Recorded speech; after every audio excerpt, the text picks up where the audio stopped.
Boa noite a todos. Mais um GREMAC, nosso grupo de estudos de mama aqui de Campinas. Hoje a gente tem um convidado internacional, que é o Dr. Aaron Belfer. O Dr. Aaron está residindo em Portugal, né, Dr. Aaron? Segundo ele falou, faz 5 anos. E hoje, além disso, ele é membro do Conselho Educacional da Lógica Europa e consultor médico da Aquila Medical Innovation nos Estados Unidos e Brasil.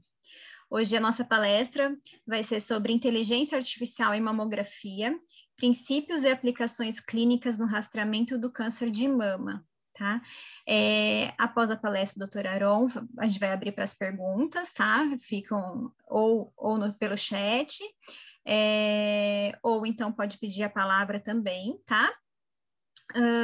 E lembrando que também o doutor Aaron disponibilizou alguns artigos também como base e para disponibilizar para palestra também, tá bom? Bem-vindo, doutor Aaron, ao nosso grupo. Obrigado. Lembrar que a Sociedade de Medicina e Cirurgia de Campinas também apoia nosso grupo, tá? Que bom. Noite. Boa noite, é um prazer enorme.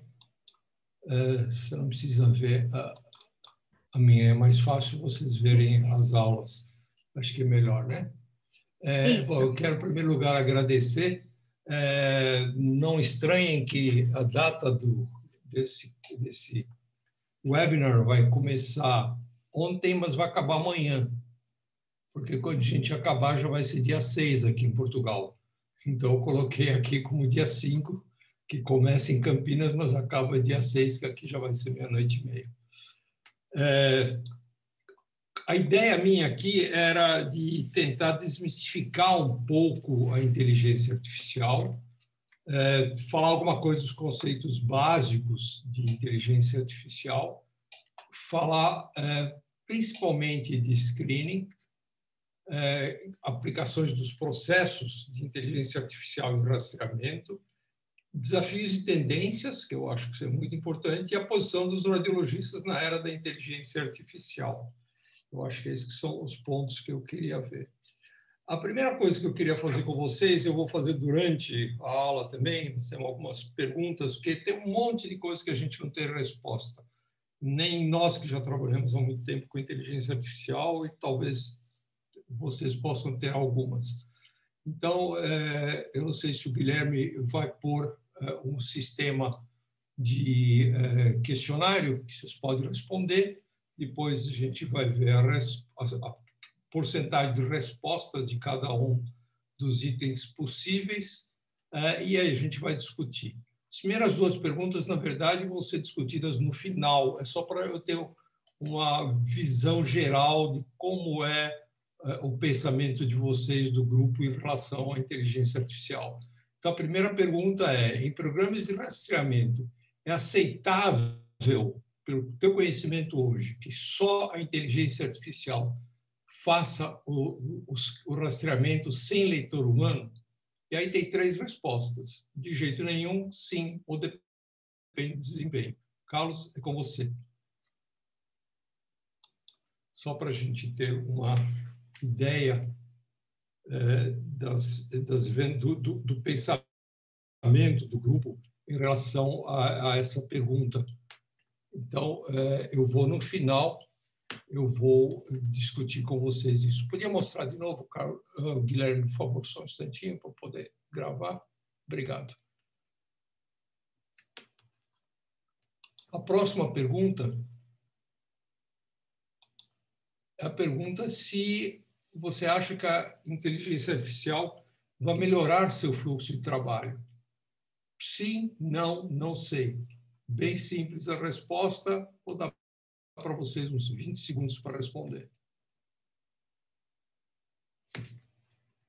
E no final nós vamos discutir isso e ver se vocês mudaram de opinião depois dessa palestra. A mamografia como sistema de rastreamento do câncer de mama foi definida pelo John Wolfe, que foi um grande amigo do Dr. Calafia de Campinas, foi o criador da xeromamografia. Ele apresentou um trabalho em 1964 na RSNA, mostrando que era um trabalho extremamente exaustivo, porque a quantidade de câncer que se detectava num grupo grande de mulheres fazia com que isso fosse realmente extremamente extenuante, conforme a palavra que ele usou. Em relação ao câncer de mama, se a gente olhar no Brasil, isso aqui é um dado fornecido pela Agência Internacional de Pesquisa de Câncer, vocês estão vendo que a curva, isso aqui é 2020, isso é estimado, e a curva vai subir. São novos casos de câncer de mama no Brasil. Então, olhem em 20 anos o que vai acontecer. Isso é no grupo de 25 a 85 anos. Então, nós temos várias questões no rastreamento. Primeiro, o aumento da incidência, como vocês acabaram de ver. Em segundo lugar, uma maior demanda de exames. A população cresce, tem mais demanda. Outra coisa é a baixa prevalência de anomalias em mamografias. O próprio Wolfe, já naquela época, já tinha falado sobre isso. Uma maior complexidade das tecnologias. Sabem que cada dia as tecnologias são muito mais complexas do que eram com o simples mamógrafo. O aumento do número de imagens por exame faz com que a gente tenha uma escassez de médicos qualificados para fazer esses relatórios. A variação do desempenho interpretativo também é causada por causa dessa escassez desses médicos qualificados.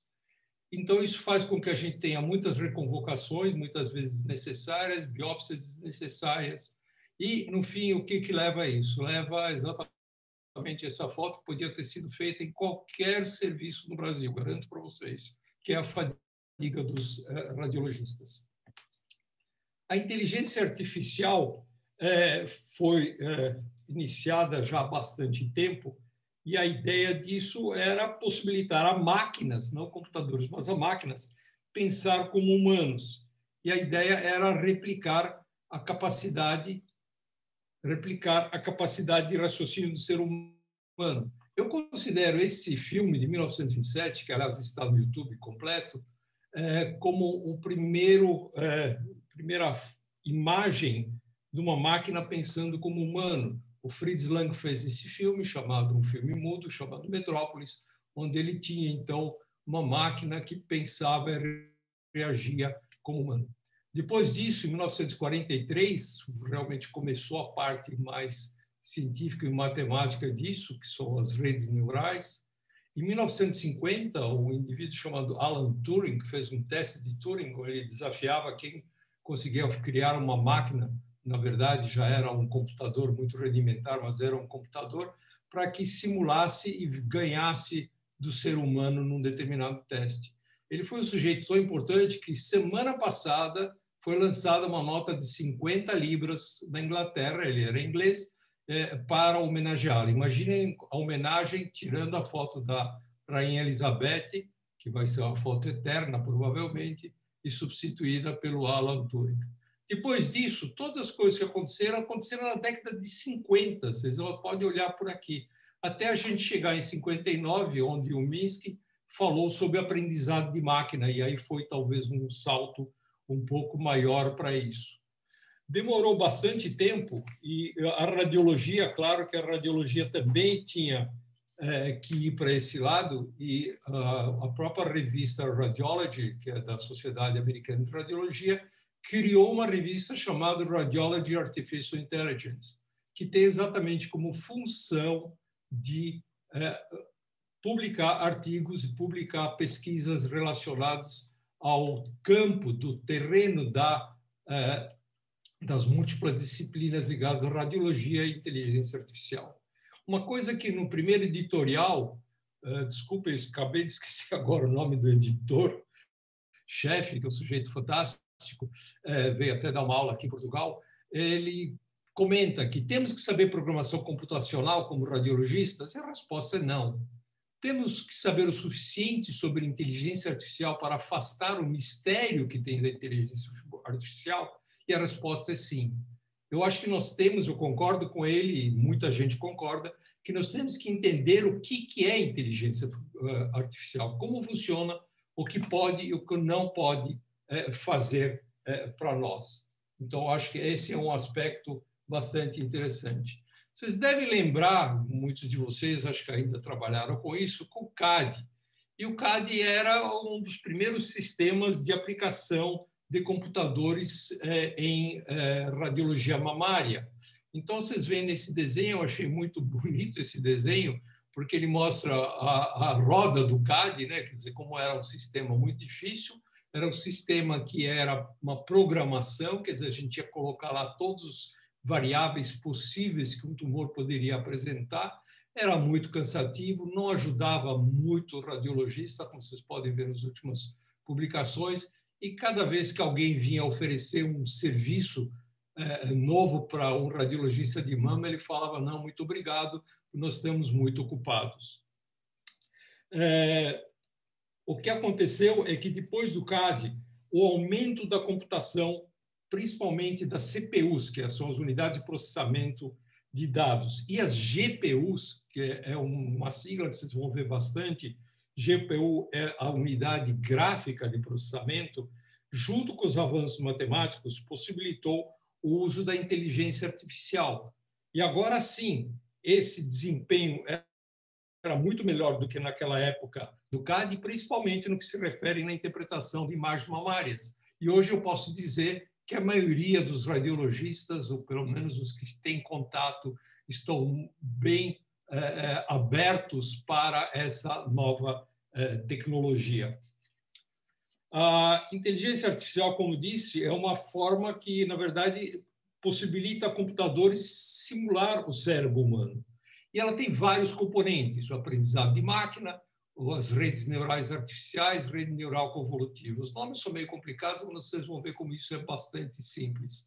Se a gente for ver o primeiro componente disso, que é o aprendizado de máquina, o aprendizado de máquina é algo bastante importante, porque é com isso que a máquina vai aprender. Então, a função desse componente é replicar a parte de aprendizagem do cérebro humano.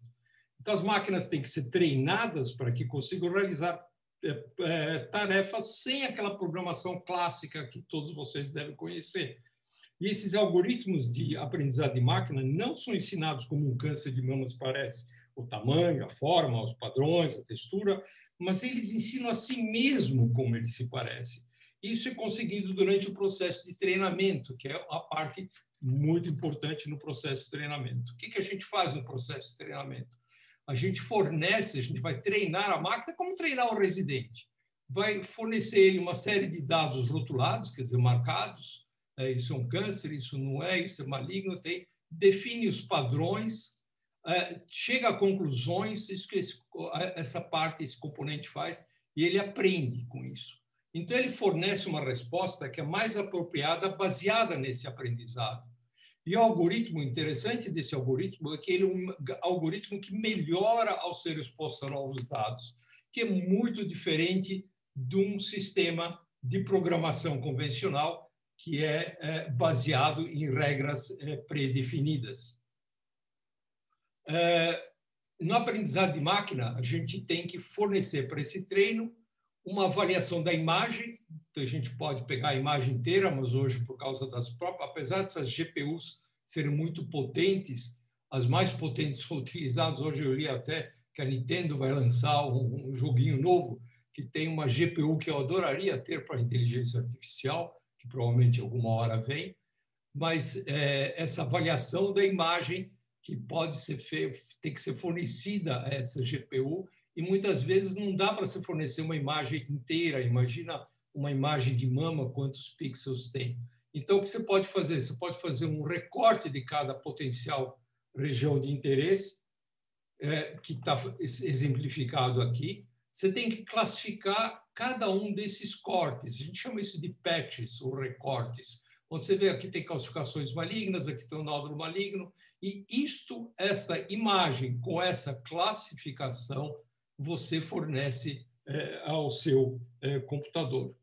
Só que tem o seguinte, Isso daqui, essas imagens que são rotuladas, elas têm que ser baseadas na verdade final. Não adianta você falar, eu acho que isso é uma classificação maligna. Ela realmente tem que ser provado que ela é maligna.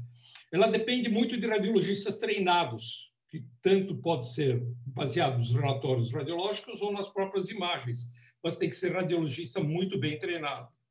E esses radiologistas eles são necessários para um treinamento adequado desses algoritmos.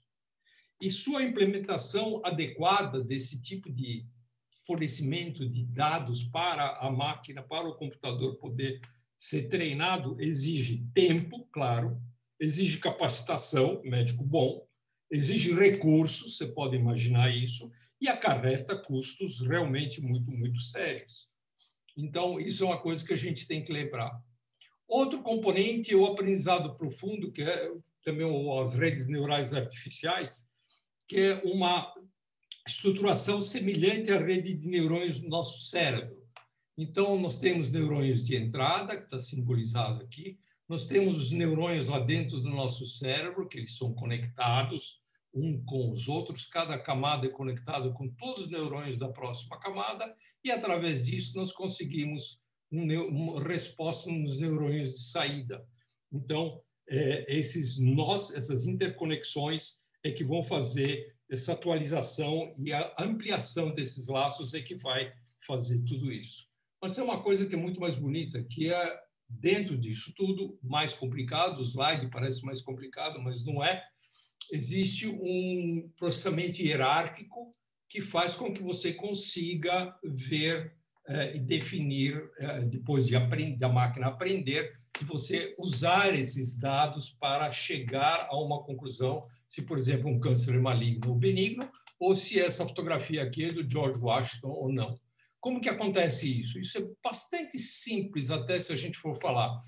Só para vocês imaginarem, o software que é usado para mamografia, muitas vezes já foi usado antigamente para definir se uma bicicleta está na frente do carro, ou então se uma fotografia é de um homem ou de uma mulher, se é um gato, se é um cachorro. É mais ou menos o mesmo princípio. Os algoritmos são muito parecidos. E eles também são usados em mama, claro, com outro intuito.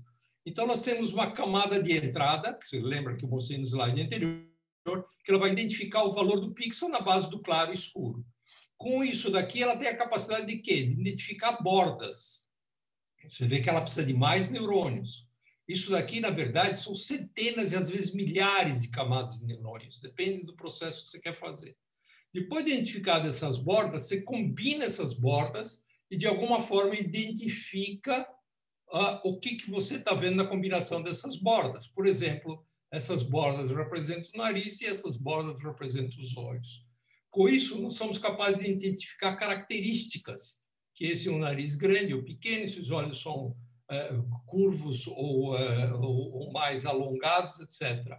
E identificando a combinação dessas características, é capaz de identificar o rosto de uma pessoa, e aqui está, então, a saída, o seu George Washington, que estava nessa imagem inicial. Então, essa parte aqui é a parte que foi feita no treino, foram milhares e milhares e milhares de rostos que fizeram com que a máquina fosse capaz de reconhecer cada uma dessas características e combinar isso dessa forma. É uma coisa muito interessante como que isso é feito.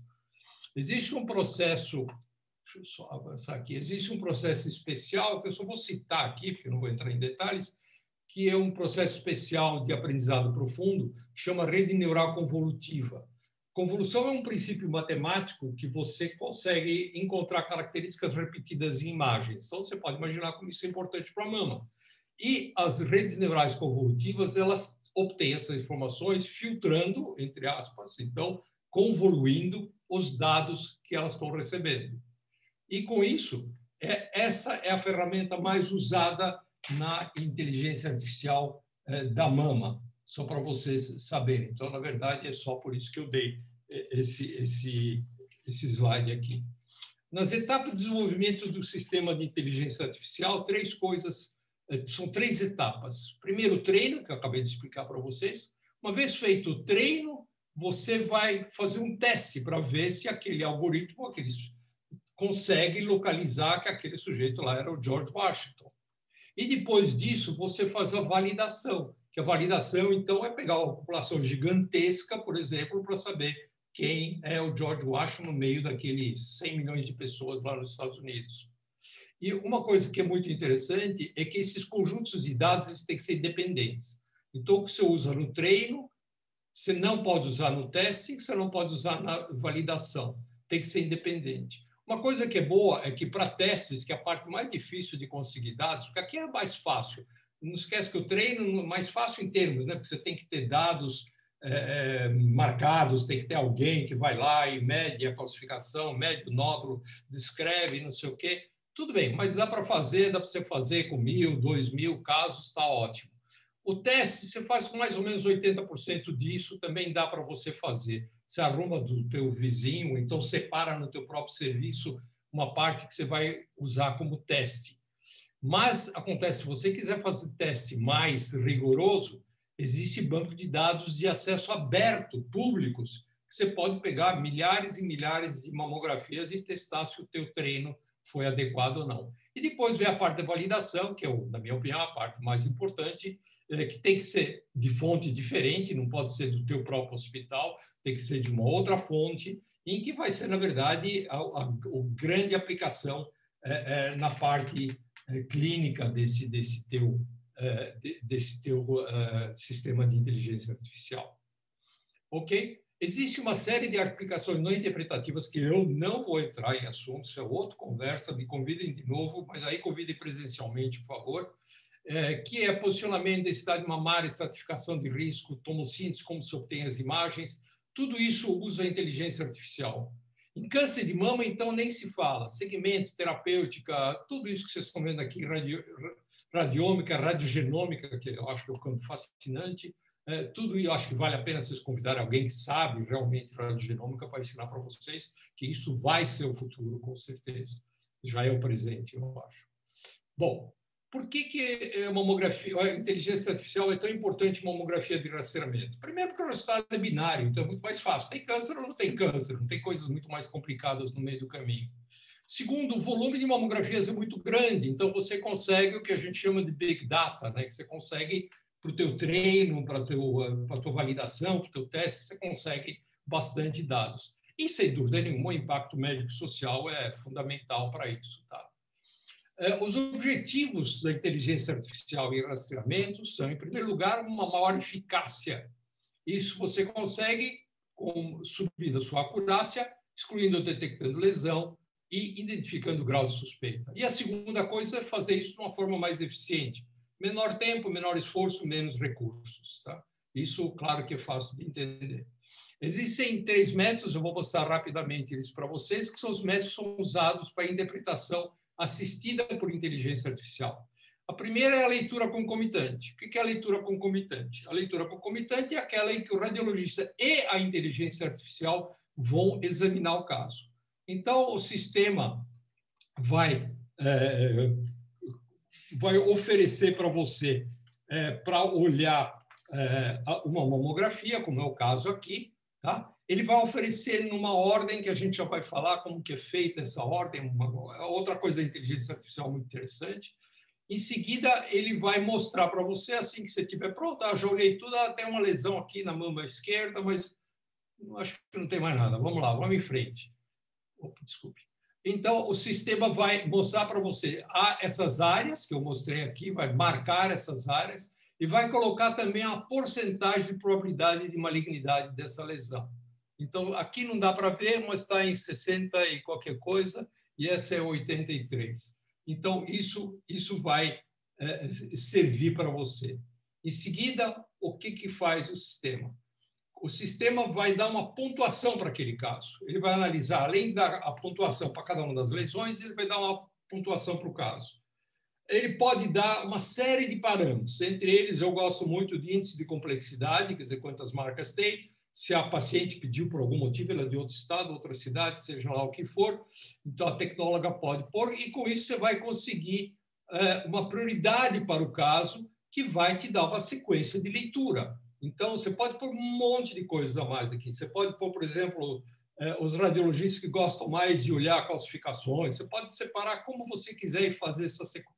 A tua worklist vai ser completamente diferente do que é hoje. Outra forma de fazer isso, aquilo lá que vocês viram era mamografia, e agora nós vamos ver como que é na tomossíntese. Na tomossíntese, você vai olhar, por exemplo, a imagem sintetizada. Na imagem sintetizada, você vai ter as marcas.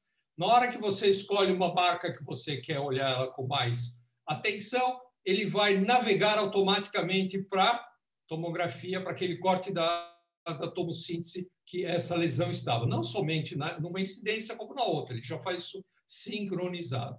E, com isso, então, você vai poder definir se isso é uma lesão ou se não é uma lesão. E agora eu vou botar vocês para trabalhar um pouquinho. Isso que vocês viram, dessa interpretação concomitante, vocês acham que vocês vão mudar a maneira atual de leitura que vocês estão utilizando? Guilherme, com você.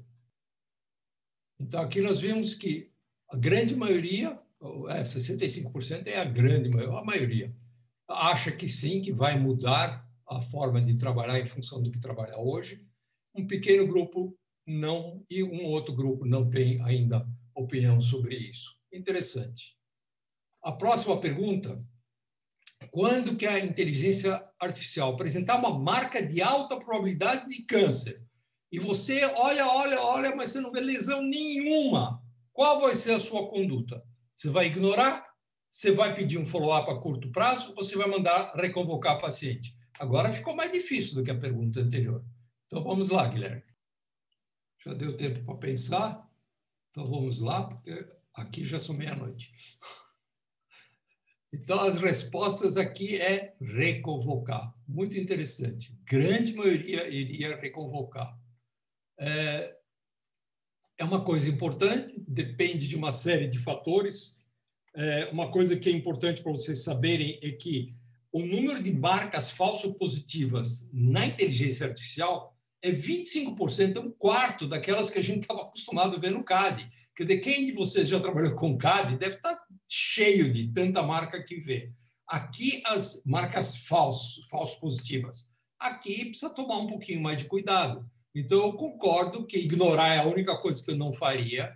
A inteligência artificial, vocês vão ver daqui a pouco, ela vê coisas que a gente não enxerga ainda. E, realmente, reconvocar seria, pelo menos, a minha opção de fazer. O único problema que a gente tem é: será que a predesignou o caso como suspeito na inteligência artificial? Será que a gente estaria aumentando o número de reconvocações falso positivas? Isso precisa pensar em casa. Muito bem. Uma coisa que é importante, característica na forma de uso, da forma que eu mostrei para vocês até agora, da inteligência artificial, a capacidade que tem o radiologista de confirmar ou desprezar o achado que a inteligência apontou. E essa é a ferramenta mais forte que a gente tem. Então, a gente precisa estudar mais, precisa saber mais, precisa ter mais experiência para que a gente realmente possa decidir se é para desprezar ou não é para desprezar. É claro, atualmente, a gente tem condições de levar em consideração outros fatores que alguns programas de inteligência artificial não têm, como, por exemplo, olhar exame anterior. Então, isso é uma frase que eu queria deixar para vocês. Outra forma de olhar é o apoio à decisão, onde o radiologista só vai solicitar a inteligência artificial se achar necessário. Como que é feito isso?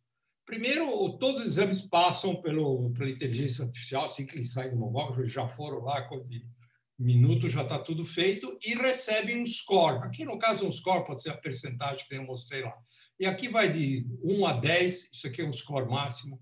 Baseado nisso, no score do caso, normalmente é feito uma lista de trabalho. Então, você recebe uma imagem para olhar. Você olhou, o score é 10, então tem alguma coisa, sou eu que não estou enxergando. Então, vamos lá. Espera um pouquinho, eu acho que tem alguma coisa aqui. Então, vou clicar na lesão, e aí o que vai acontecer? Vai aparecer a porcentagem de probabilidade de malignidade, e que você clicou aqui, mas ele também já achou, e lá você não tinha nem visto, mas ele já achou a lesão também na outra incidência.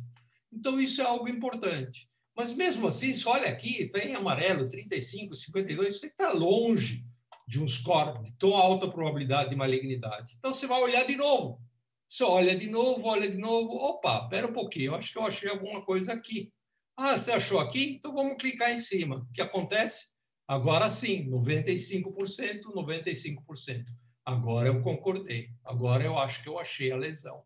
Mas será que não tem outras lesões também? Então, o que eu posso fazer? Aí eu chamo isso aí de modo CAD, não sei se está certo, mas é uma forma de fazer. Você pode, clicando aqui ou clicando aqui, pedir para o sistema te apontar losango calcificações e aqui massas. Então, apontou calcificações, apontou 2 grupinhos aqui que eu não tinha nem visto e botou uma porcentagem baixa. Isso daqui não deve ser nada. O importante dessa forma de trabalhar é que você obtenha uma segunda opinião. Só está você dentro do consultório. E você pode usar esse valor da probabilidade de malignidade que é fornecida pela inteligência artificial para chegar a ter uma decisão. O Ritseman, que é um rapaz fantástico, um menino até bem jovem que trabalha lá na Holanda, ele disse uma frase que eu gostei, que eu anotei. É como ter um colega ao apertar de um botão. Você clica no botão, você tem um colega dando opinião. Fantástico. Isso pode ser muito útil, principalmente para clínicas que são pequenas, que estão no interior, que muitas vezes pode evitar você fazer exames adicionais ou reconvocar pacientes, porque, na verdade, você está tendo uma segunda opinião do seu lado. Então, isso é algo que eu acho que é bastante interessante de saber que existe.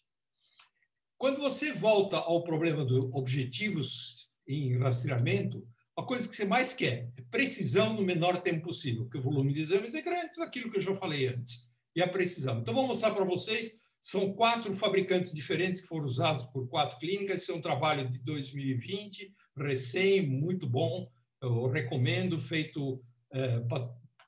Na verdade, essas empresas, quase todas elas têm patrocínio do próprio fabricante, que isso é coisa nova, IA em mama é coisa nova. Ele estudou 240 mamografias digitais distribuídas dessa forma, verdadeiro positivo, falso negativo e assim por diante, 14 radiologistas, e fez uma leitura concomitante em 2 sessões. Todo mundo leu separado, junto com a IA, com intervalo para esquecer. Usou esse sistema chamado MammoScreen, que é da TerraPixel. E aqui a acurácia disso. E olha que interessante. Primeiro, ele olhou sem inteligência artificial, só o radiologista. Essa linha amarela, espero que vocês consigam ver.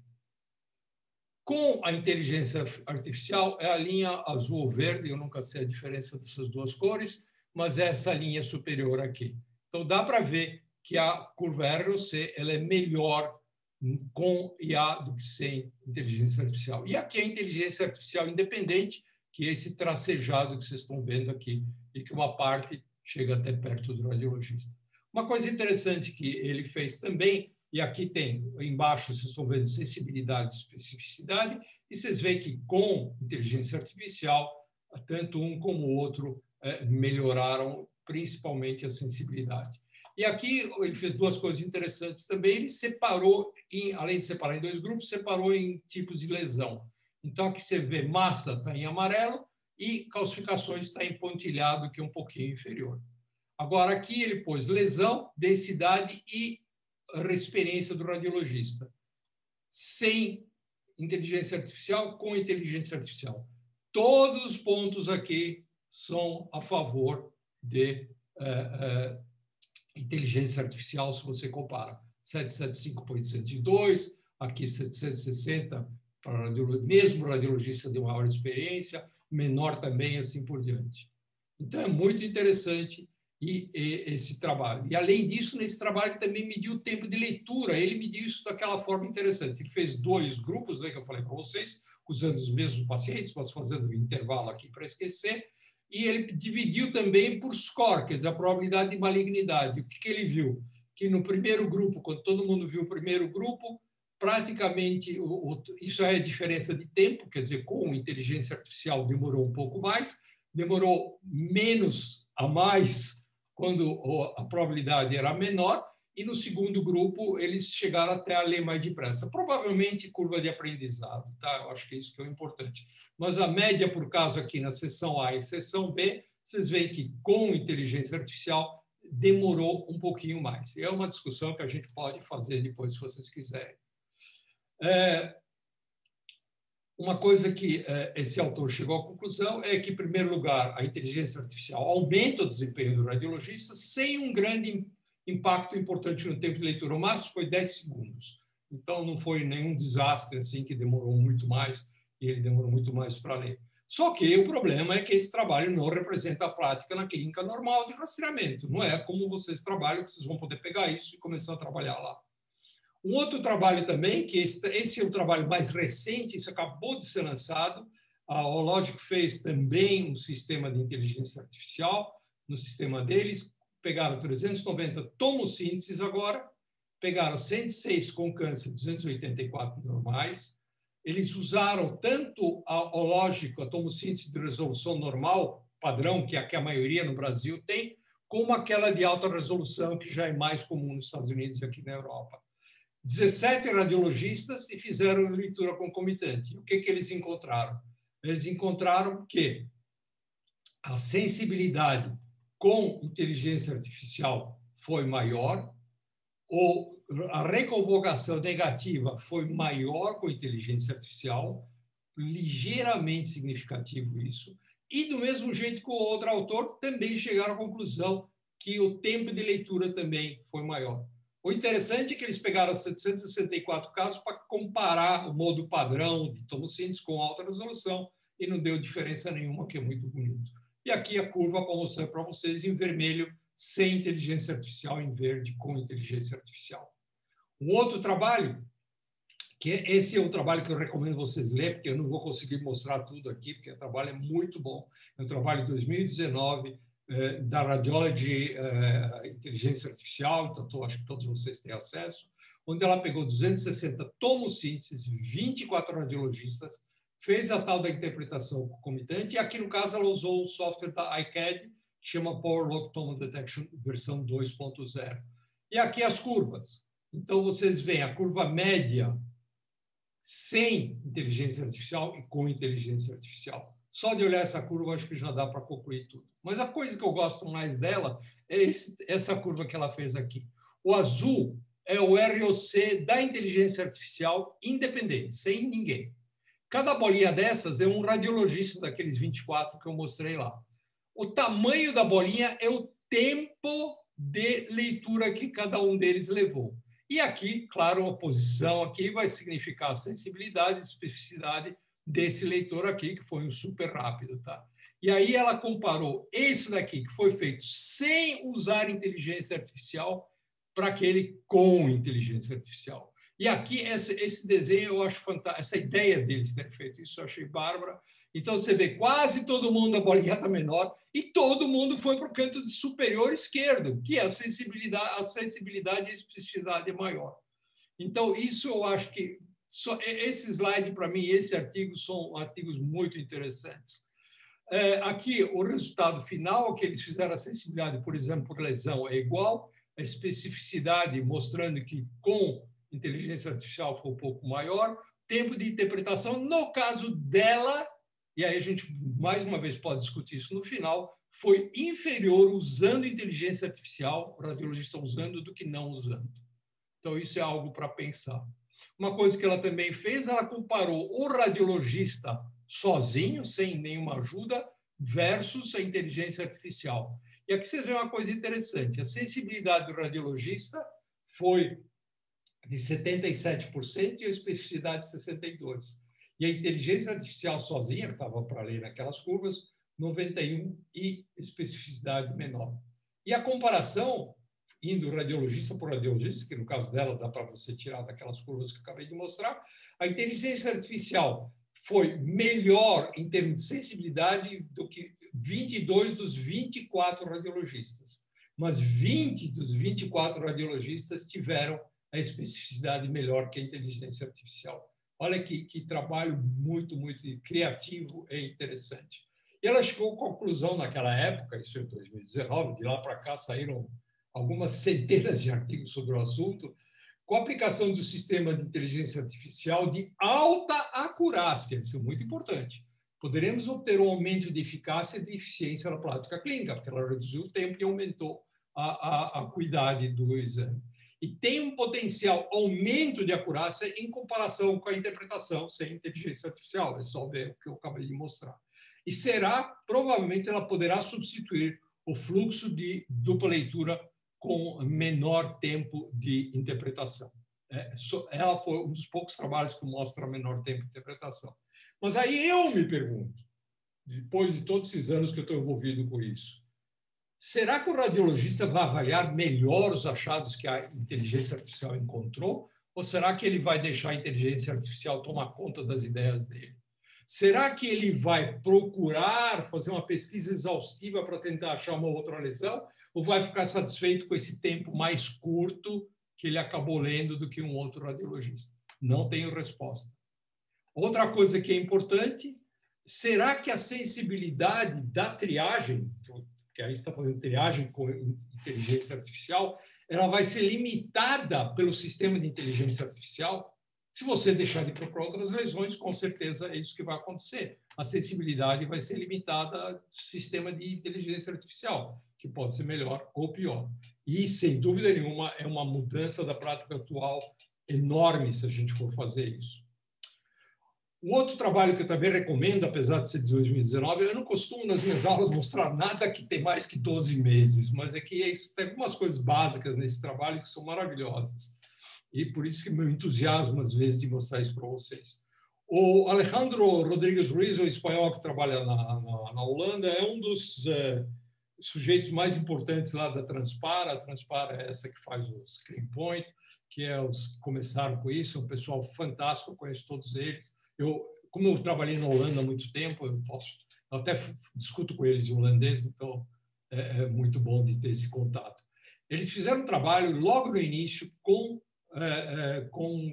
inteligência artificial. Eles pegaram 2.650 mamografias, fizeram 9 estudos, multi-reader, multi-center, 653 cânceres, 768 benignos provados por biópsia e 1.233 normais, 101 radiologistas. Fizeram isso em 3 continentes. Fizeram mais de 28 mil interpretações. Usaram mamografias de 4 fabricantes diferentes e fizeram esse score Transpara, foi aí que surgiu esse score, de 1 a 10, que dava, então, a probabilidade de malignidade da lesão e do caso. E aqui é muito interessante, essa parte do artigo dele que eu gosto muito. Aqui, essas cores significam cada um dos participantes, o dataset de cada um dos participantes. Do lado direito aqui, vocês estão vendo que são exames de câncer, que a maioria tem score 10, como já era para se esperar, e quase todos estão aqui pertinho. Do lado de cá, nós temos os benignos. E nos benignos, a coisa está mais espalhada aqui. Quer dizer, não dá para ver. Se a gente for fazer uma pré-seleção com inteligência artificial e falar assim, olha, quer saber, abaixo de 5, eu acho que não tem tanto câncer. Então, eu não quero ver esses, eu só quero ver esses que estão acima de 5. E aqui também, no mesmo 5, eu vou ter esse resultado. Qual que era o resultado? Que aqui eu perdi esses 7 cânceres, vocês estão vendo que eu estou apontando aqui, e aqui eu deixei de ver 27% dos falsos positivos, porque aqui, abaixo daqui, só a inteligência artificial avaliou. Agora, mas a diminuição dos casos foi 47%, significa que você economizou um tempo bárbaro para ler esses casos. Agora vamos fazer diferente. Diminuímos só em 20% dos casos, por quê? Porque nós fizemos o score de 2, quer dizer, nós lemos tudo aquilo que vai para cima de 2, olha, para cima de 2. E aí o que acontece? Eu só perdi um câncer, que é esse daqui, e também eu diminuí só em 5% dos meus falsos positivos, quer dizer, eu tenho mais falsos positivos que eu li. Então, eu achei esse trabalho, a forma de apresentar desses 2 trabalhos, do anterior e desse, apesar de ser de 2019, muito, muito interessantes. Então, essa seleção automática de exames pela inteligência artificial, ela pode excluir casos de câncer que, pela inteligência artificial, receberam uma probabilidade de malignidade, quer dizer, um score baixo de benigno. E a coisa mais importante, se vocês forem fazer isso, é o nível de corda da pontuação, quer dizer, esse score. Se você diminuir a sua carga de trabalho, você vai correr o risco de perder câncer. Então, você precisa ver aonde que você vai jogar desse jeito. Tá? E, claro, tem que analisar custo-benefício. Se você tem os radiologistas para ler tudo isso, fazer dupla leitura ou não tem, e assim por diante. E ainda tem as considerações éticas que depois nós vamos discutir. Tá? Outra forma de fazer é a interpretação autônoma. Autônoma não significa que a inteligência artificial vai trabalhar sozinha, significa que ela vai definir o score antes do radiologista ver o exame. Tá? E aí você pode agrupar aqueles scores que eu mostrei lá, eu chamo de score pontuação, não consegui achar outra palavra em português. Você pode classificar como probabilidade de malignidade alta, baixa e intermediária. Isso daqui, o Sechopoulos, que é um outro indivíduo lá, um físico lá do grupo deles, lá da universidade e também do pessoal do Transpara, do Screenpoint, ele mostrou isso no último ECR e eu achei interessante de pensar nisso, que eu não tenho a resposta, nem ele tinha. Se você definir, vamos dizer, como 3 aqui, como nível, e fizer isso daqui e fazer só IA, será que você consegue só fazer leitura única vai ser suficiente? Ou será que você tem que dividir isso em 2 grupos, essa parte não inteligência artificial? Que essa aqui você pode fazer, refinar e ter uma certeza bastante alta. Aqui, você vai fazer leitura única no grupo com média probabilidade e a dupla alta probabilidade, ou ao contrário, você vai fazer leitura única com alta probabilidade. É para vocês pensarem nisso e depois a gente pode discutir. Mas uma coisa que eu queria saber de vocês, se você for reduzir a carga de trabalho, e não digo sua só, mas a carga de trabalho da equipe que faz dupla leitura, etc., etc., qual o limite de falso negativo que da inteligência artificial que você consideraria aceitável? 0, menor que 1, isso é 1 por 1000, né? E maior que 1. Guilherme, você de novo. Tá, vamos na musiquinha chata. Não esquece que você não vai para a praia, que nem eu vou nos 50% que sobraram do tempo. Você vai fazer biópsia, dedicar para outras coisas importantes. Você só não vai precisar ler exames. Então, aqui você vê que a maior parte acha que o ideal seria menos que 1 por 1000. Então, isso mostra um cuidado muito importante para vocês de tentar avaliar. E provavelmente, acho que vai demorar muito para conseguir um algoritmo tão bom que reduz em 50% do trabalho, mas só vai pegar menos que 1 por 1000 cânceres perdidos. Tá? Quais são as etapas de implementação de uma triagem usando a inteligência artificial como primeiro leitor? Primeiro, estabelecer esse score aí que a gente discutiu, quer dizer, o que vai ser aceito para você para falso negativo ser igual a 0. E definir a carga de trabalho. Tudo bem, eu ponho como 0, eu vou trabalhar 80% do tempo, será que valeu a pena? Não valeu a pena, tem que pensar. Para tudo isso, a coisa mais importante é aqui, ó. Você precisa de um algoritmo de especificidade muito alto. O valor preditivo negativo tem que ser muito alto. Ele precisa, com certeza, superar ou aproximar o desempenho humano. E, sem dúvida, a gente só vai saber se isso daqui funciona ou não, de verdade, esse desempenho autônomo da inteligência artificial como seletor de trabalho para o radiologista, quando a gente tiver estudos prospectivos. Tem alguns estudos prospectivos em andamento, mas eu não consegui, nem dos meus amigos, nenhum resultado maior. 3 trabalhos que eu quero mostrar para vocês, que foram do SR 2021, que infelizmente não foi em Viena, mas foi na internet. Eu não sei quantos de vocês participaram, mas tinha muitos, mas esses 3 eu selecionei porque eu acho que tem a ver com esse assunto que a gente vai falar, que é inteligência artificial mais 0 e 1 versus dupla leitura. Quem fez esse trabalho foi a Silva Heuck-Brüller, que é alemã, que todo mundo conhece por causa do trabalho dela de ressonância e tudo, que fez esse conjunto de pacientes, 114 câncer, com 2.000 normais, 200 benignos, usou a última versão do Transpara, essa 1.7. E a sensibilidade e a especificidade dela, os dois foram não significativas as diferenças entre dupla leitura e o inteligência artificial mais o primeiro radiologista. Mas, aí vem uma coisa importante, ela economizou do grupo 50% do tempo. Então, até nisso, eu acho que vale a pena para pensar se inteligência artificial realmente vale a pena. É claro que esses números não é a distribuição que vocês vão encontrar na prática de câncer numa população de rastreamento. Outro trabalho que foi interessante foi o trabalho também de um rapaz lá de Haia, capital lá da Holanda, que fez uma ligação de inteligência artificial e densidade. Muitos trabalhos sobre isso, que eu não vou entrar aqui em questão. Aqui eu estou fazendo mais, falando sobre o screening, o que essa combinação pode ajudar no screening. Então, o que ele fez? Ele pegou esses pacientes aqui, 1041, onde ele juntou 43 cânceres que não estavam no rastreamento, pegou 1021 exames prévios com 2 anos de intervalo desse pessoal, tá? E o que ele viu? Ele viu que... desculpe, esse não é o rapaz da Holanda, isso aqui é a menina da França. Desculpe, eu me enganei. E o que eles fizeram? Eles viram que se o R1 dava o exame normal e a inteligência artificial dava um score menor que 4, o paciente era dispensado, não fazia mais nada.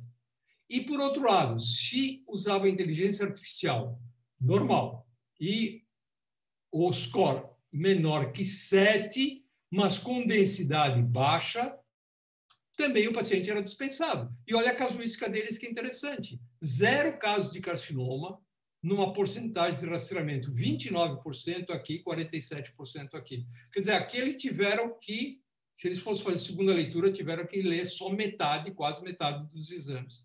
Muito interessante, eu achei esse trabalho. Esse que é o rapaz de Raia que eu falei, esse fez um trabalho sobre carcinoma de intervalo, que é o que todo mundo quer. Hoje é o termo da moda, né? E aí, o que ele fez? Ele estudou 2.342 casos para calcular o risco de câncer intervalar de curto prazo usando essas duas coisas, intensidade, inteligência artificial mais densidade. E aqui está o resultado deles. E aí, se você pode ver que ele detectou 50% dos casos em exames de câncer de intervalo em exames anteriores negativos. Então, a densidade mamária alta, mais a inteligência artificial, conseguiram, ele usou a sensibilidade, aqui ele botou em 90% a especificidade, para chegar a esse número, mas mostrou aqui essa grande vantagem. Quer dizer, e existe outro trabalho muito mais complexo do pessoal da Holanda também, que mostra a mesma coisa, a vantagem de você ser. Umas últimas perguntas agora meio filosóficas, mas seria ético automatizar esse processo de pré-seleção de casos e abster da leitura humana em algumas mamografias? Vocês acham que isso seria uma coisa que é para fazer ou não é para fazer? Será que a gente precisa de consentimento para usar inteligência artificial na interpretação da imagem?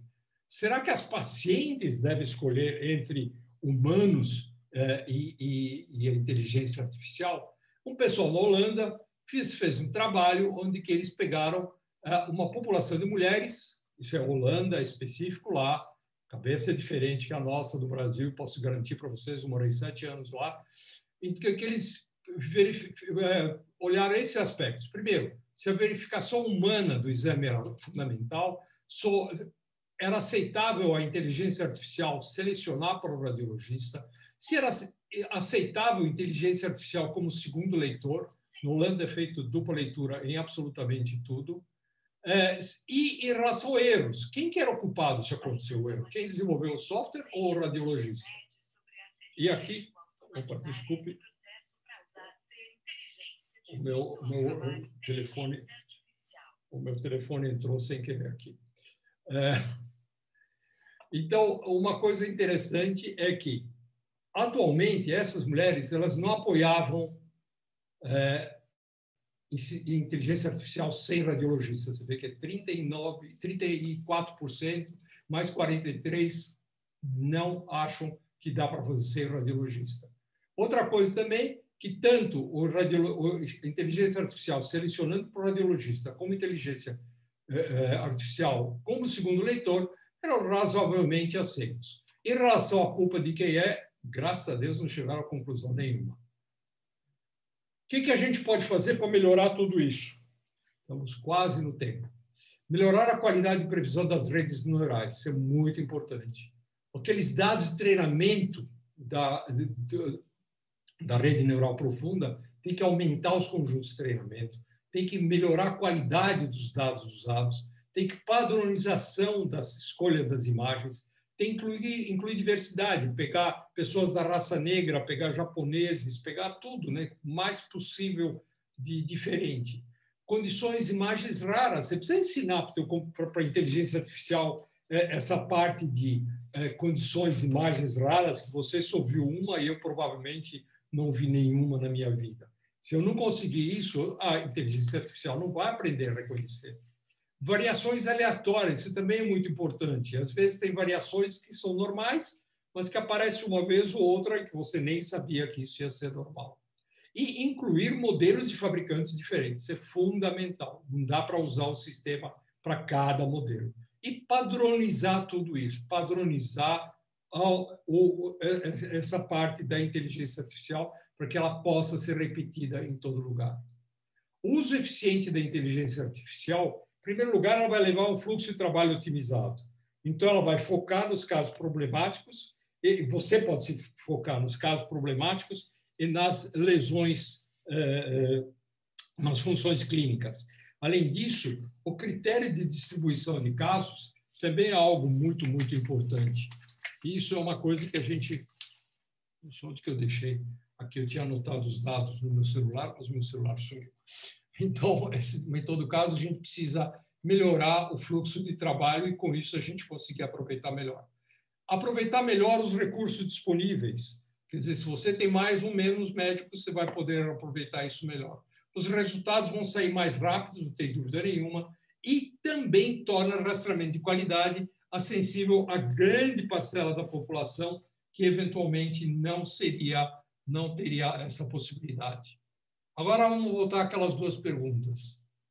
Depois de tudo isso que eu falei, quase uma hora, será que a inteligência artificial realmente vai melhorar o fluxo de trabalho? O que vocês acham agora?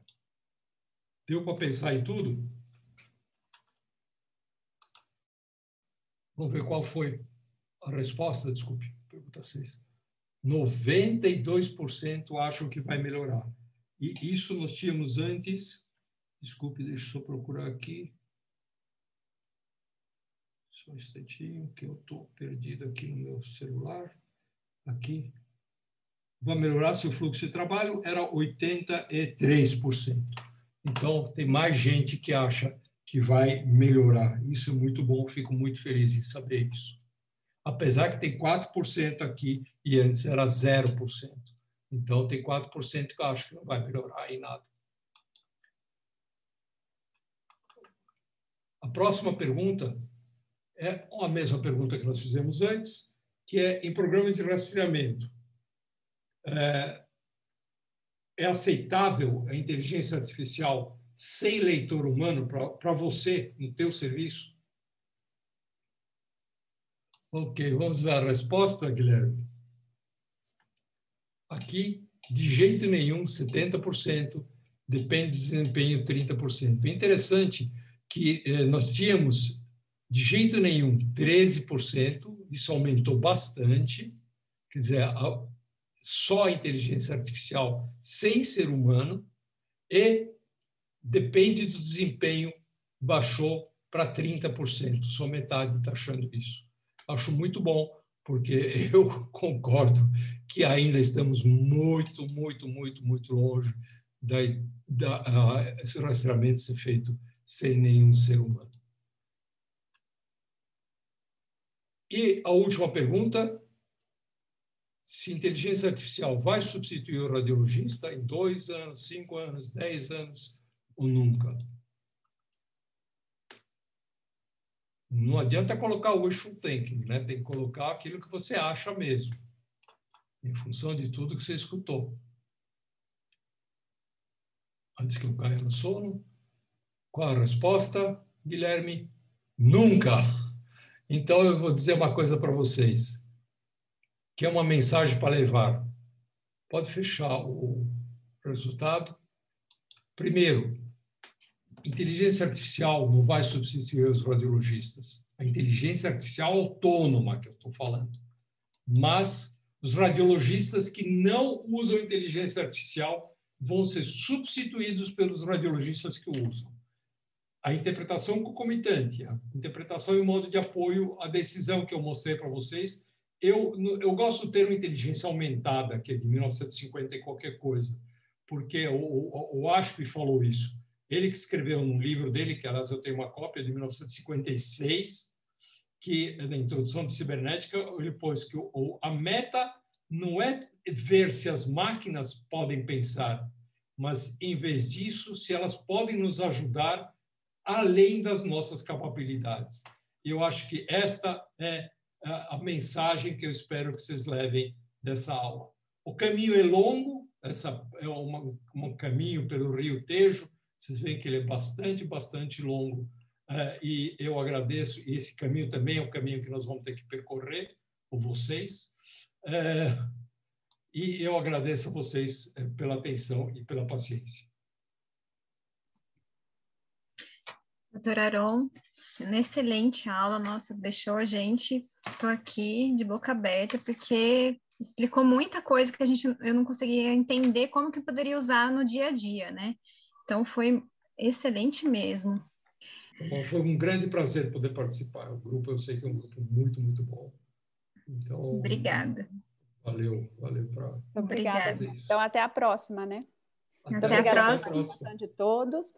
A gente envia o e-mail, quem se inscreveu, quem pediu o certificado, e convidamos a todos para continuar com a gente. Muito obrigada, até a próxima. Tchau, tchau. Boa noite. Obrigada, doutora Aron. Boa noite para vocês. Boa noite.